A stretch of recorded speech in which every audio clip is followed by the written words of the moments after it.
নমস্কার দর্শক বন্ধুরা, আশা করি সকলেই ভালো আছেন। ছাদ বাগান ভিডিওতে সকলকে স্বাগত। দর্শক বন্ধুরা, আজকে আপনাদের সঙ্গে শেয়ার করতে চলেছি খুবই সাধারণ এবং অনেক প্রয়োজনীয় একটা তথ্য, যেই তথ্যটি পেলে আপনারা সহজেই ছাদ বাগানে সাধারণভাবেই গাছের পরিচর্যা করে ভালো উপকার পেতে পারেন। এইগুলো দেখে বুঝতেই পারছেন যে সবজির খোসা আমরা ফেলে না দিয়ে এটা প্যাকেটে করে আমরা জমিয়ে রাখি। বন্ধুগণ, আপনারা যারা আমার ভিডিও নিয়মিত দেখে থাকেন তারা অবশ্যই দেখেছেন যে সবজির খোসা কিভাবে আমি ব্যবহার করি বা নানা রকম তথ্য দিয়েছি। তো আজকে দেখাচ্ছি আরও ইজিভাবে কিভাবে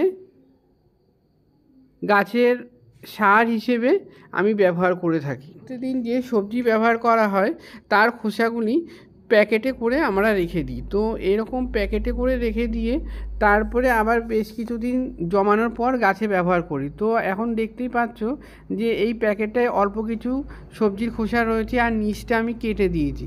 আর এই সবজির খোসাগুলি তরল যে সারটা সেটা গাছের গোড়ায় যাবে আর গাছের খাদ্য। দ্বিতীয় পদ্ধতিতে দেখো, এখানে এই বেগুন গাছগুলোতে আগে একবার বেগুন হয়েছিল, তো আবার নতুন করে এখন বেগুনের ফুল বার হচ্ছে। তো এখানে এখন এক্সট্রা খাবারের প্রয়োজন। তো এই গাছগুলোর আমার যে বড় পাতাগুলো রয়েছে সেগুলো আমি ছেটে দিচ্ছি। এই যে বেগুনের পাতাগুলো আমি কিন্তু ফেলে দেব না, দেখতে থাকুন তাহলে বুঝতে পারবেন বেগুনের পাতাগুলো কিভাবে ব্যবহার করছি। ভিডিওটি না টেনে পুরোটা দেখলে আপনারা বুঝতে পারবেন যে কত সহজে সবজির খোসা ব্যবহার করা যায় আর সেটা গাছের জন্য কতটা উপকারী। এই গাছটাতে যেহেতু এখন ফুল বার হচ্ছে, এটা এখন প্রচুর পরিমাণে পটাশিয়াম জাতীয় খাবারের প্রয়োজন। তো আমাদের যে সবজির খোসাগুলির মধ্যে কলার খোসা রয়েছে, কলার খোসার মধ্যে প্রচুর পরিমাণে পটাশিয়াম থাকে, সেখান থেকে আমি কিছুটা কলার খোসাও দিয়ে দিলাম। সেটা পটাশের কাজ করবে এবং গাছের যে ফল ফুল বৃদ্ধিতে সাহায্য করবে। এই গাছের মাটিতে যেই পরিমাণ খাবার আমি দিয়েছিলাম, যেহেতু একবার ফল হয়ে গেছে, তো এখন আবার বেশ কিছু খাবারের প্রয়োজন, তাই আমি সবজির খোসা দিয়ে দিলাম আর তার উপরে যে বেগুনের পাতাগুলো ছিঁড়েছিলাম সেটা উপর দিয়ে চাপা দিয়ে দিলাম। পরবর্তী গাছটা তো ঠিক একই রকমভাবে আমি বড় পাতাগুলো ছিঁড়ে দিচ্ছি। আর এই গাছগুলো যেহেতু এখন রোদের তাপটা অনেকটাই বেশি, তাই দেখো কেমন ঝলসে গেছে। তো এখন আবার নিয়মিত খাবার দিলে গাছগুলো অনেক সতেজ হয়ে উঠবে।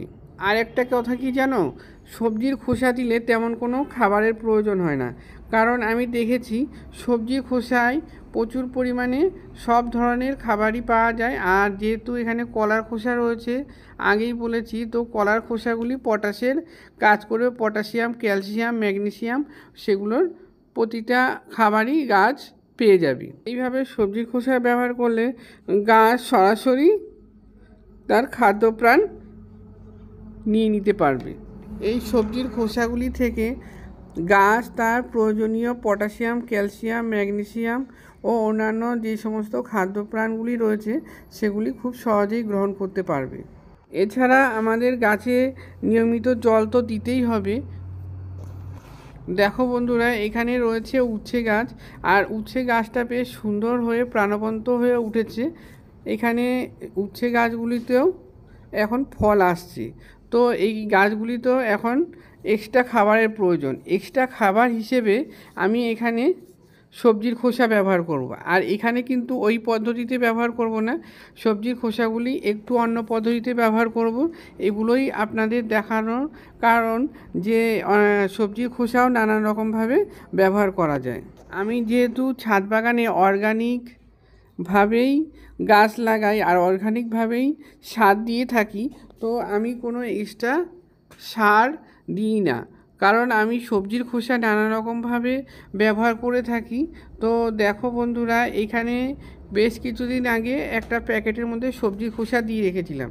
তো এই সবজির খোসায় ফুটো রয়েছে, সেই ফুটো দিয়েই গাছে সবজির খোসার যে তরল জলটা মানে রসটা গড়িয়েছে, সেখান থেকে গাছটা দেখো বেশ সুন্দরভাবে খাদ্য গ্রহণ করে বেশ সুন্দর হয়ে উঠেছে। আর এখন বর্তমানে গাছগুলিতে ফল ধরতে শুরু করেছে। খোসা গাছের জন্য নানা রকম পদ্ধতিতেই ব্যবহার করা যায়। তো আমি আজকে এই 3টি পদ্ধতি দেখালাম। আর এখানেও দেখো একই রকমভাবে আমি সবজি খোসা আগে দিয়ে রেখেছিলাম।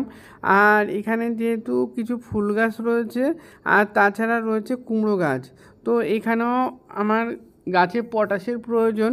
তো সেই ক্ষেত্রে আমি এখানে কিন্তু কলার খোসা ব্যবহার করছি না, এখানে ব্যবহার করছি পেঁয়াজের খোসা। পেঁয়াজের খোসায় প্রচুর পরিমাণে পটাশিয়াম থাকে, সেই পটাশিয়াম গাছের জন্য খুবই উপকার। তো আমি এই মুহূর্তে সেখানে আমি পেঁয়াজের খোসা ব্যবহার করব। আমাদের বাড়িতে যে পেঁয়াজের খোসা ব্যবহার করা হয় সেই পেঁয়াজের খোসা জমিয়ে রেখেই আমি এই গাছে ব্যবহার করে থাকি। আপনারাও আপনাদের যে ব্যবহৃত করার পরে যে পেঁয়াজের খোসাগুলি থাকে সেগুলি যত্ন সহকারে রেখে দিলে আপনারাও এইভাবে গাছের সার হিসেবে ব্যবহার করতে পারবেন।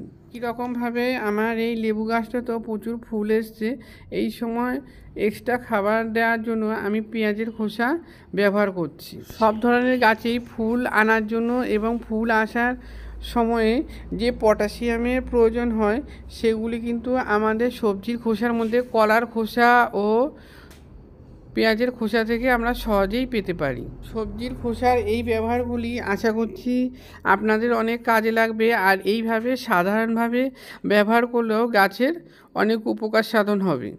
তবে সঠিক সময়ে সঠিক সবজির খোসা যদি ব্যবহার করা হয় তাহলে আমাদের গাছের প্রভূত উপকার হবে। আমি এই গাছের গোড়ায় পেঁয়াজের খোসা দেওয়ার পর কিছু শুকনো পাতা দিয়ে দিচ্ছি, তাতে মালচিংয়ের কাজ করবে।